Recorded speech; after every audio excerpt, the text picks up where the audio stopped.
আসসালামু আলাইকুম বন্ধুরা, কেমন আছেন? আশা করি আপনারা অনেক ভালো আছেন। আমিও অনেক ভালো আছি। আর আবার এলাম আপনাদের সঙ্গে গল্প করার জন্য। গল্পটা এই যে তুমি যদি কোনো বিপদে না পড়ো, কোনো তোমার প্রবলেম না হয়, তাহলে তুমি আসল মানুষকে চিনতে পারবে না। যদি তুমি বিপদে পড়ো, যদি তোমার অন্য কিছু একটা হয়ে যায়, তখন তোমরা মানুষকে চিনতে পারবে। যে ভালো থাকা যে মুখোশগুলো আছে না, ওদের খুলে যায়। তো যেমনটা ধরো, আমরা যাদেরকে দেখলাম, খাওয়ালাম, সব কিছু দিয়ে তরালাম, তাই না?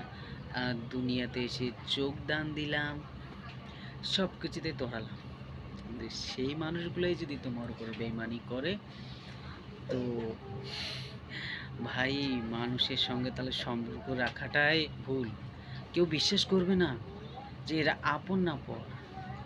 কেউ রাখতে চাইবে না ভুল করেও, যে এরা আপন হয়ে বা পর হয়ে যদি এরকম কাজটা করতে পারে, তাহলে কেউ মানুষকে বিশ্বাস করবে না ভাই। আমার লাইফে যেটা হয়েছে, আমি সারাটা জীবন মনে রাখবো। কেননা যে মানুষগুলো আমার সঙ্গে এই দুর্ব্যবহার করেছে, তাদের মুখের চেহারার দিকেও আমি সারাটা জীবন না যাবত আমি দুনিয়াতে বেঁচে থাকবো, কোনোদিন তাদের মুখ পর্যন্ত আমি দেখব না। আর যে যারা আমাকে এরম পরিস্থিতি ফেলিয়েছিল, যারা আমাকে এইভাবে কাঁদিয়েছে, আমি এটাই বলতে চাই যে এই সময়গুলো যখন পেরিয়ে যখন ভালো সময় আসবে, আর তোমাদের যখন ওই সময়টা আসবে, আমি হাততালিটা সেই সুন্দর করে মারব। কেন জানো? যেরকমভাবে তুমি আমাকে কাঁদিয়েছো, সরি তুমি বলছি, তোমরা যেভাবে কাঁদিয়েছো, সেরকম আমিও দেখতে চাই তোমাদের কাঁদার টাইমটা, যে কবে সেই দিনটা আসবে। আর অবশ্যই আসবে। আমার লাইফে কোনো দিনও তাদের চেহারা তো দূরের কথা, তাদের ছেঁয়া পর্যন্ত যেন আমার চোখের সামনে না আসে। কেন তাদেরকে আমি ঘৃণা করি, এমনভাবে ঘৃণা করি যে তাদেরকে দেখলেই আমার মুখ থেকে অলরেডি থুতু বেরিয়ে যায়, যে তাদেরকে মেরে দিই থুতু। আর অবশ্যই বেরিয়েও যায়। কেন চেনা দানা বড় দায় ভাই, মানুষকে, আপন মানুষকে চেনা বড় দায়। কেন জানো? তার ভালো থাকার মুখোশটা যে পরে থাকে না, আমরা চিনতে পারি না যে তারা এরকম নাগিনের মতো সময় আসলে ছবল মারে।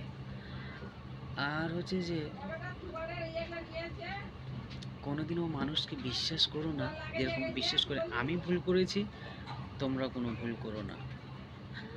ভুলটা, সব মানুষ সমান হয় না, আমি এটা বলবো না সব মানুষ সমান হয় না।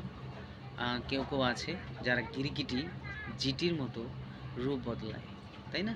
তো সেরকম কথাটা। আমার তাদের কথা বলতে ঘৃণা হচ্ছে, মনের ভিতরে ঘৃণা হচ্ছে, তবু আমার বলার ছিল। কেন এতদিন ধরে জমিয়ে রেখেছি, কিন্তু বলতে তো আমাকে হবে। আরও অনেক কিছু বলবো, এমন এমন তথ্য আমার কাছে আছে যে তাদের সমাজের মধ্যে মুখ দেখাটা খুব কঠিন। কিন্তু আমি সময়ের অপেক্ষা করছি, যেদিন পাবো সব সোশ্যাল মিডিয়ায় সব কিছু বলবো। এতদিন ধরে মেলামেশা করলো, এতদিন ধরে ভালো, আমাদের পরিবারের সঙ্গে ভালো আত্মীয়তা হলো, সারাটা জীবন চলিচ্ছে, কিন্তু ভাবিনি যে ওরাই আমাদের সঙ্গে এরকমটা করবে। আচ্ছা, যাই হোক, করেছে, ভালো করেছে। আসল চেহারাগুলো তো সামনে এসেছে, বেঁচেছি আমরা। হ্যাঁ, যে চিন্তাতে পারলাম যে কে আপন আর কে পর। পর কোনোদিন আপন হয় না, আপন কোনোদিন পর হয় না, এটা তো জানাশোনাই কথা। তো আমার মতো বোকা কেউ সেজো না। বোকা যদি বানানোটা এত সোজা হয়, তাহলে মানুষকে চিনতে হবে ভাই, মানুষ কতটা ট্যালেন্টেড যে মানুষকে বোকা বানিয়ে দেয়। হ্যাঁ,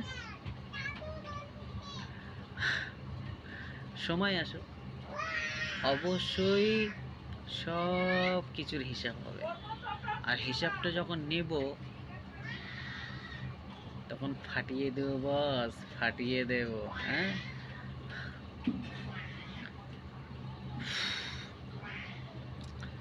তো বন্ধুরা, শরীরটা ভালো ছিল না কয়েকদিন ধরে, না ভিডিও দিচ্ছি না কিছু, ভিডিও করার মন করছিল না। তারপর আমি ভাবলাম না যে আমাকে ভিডিও দিতে হবে, তাই আমি ভিডিও বানাতে আবার স্টার্ট করেছি।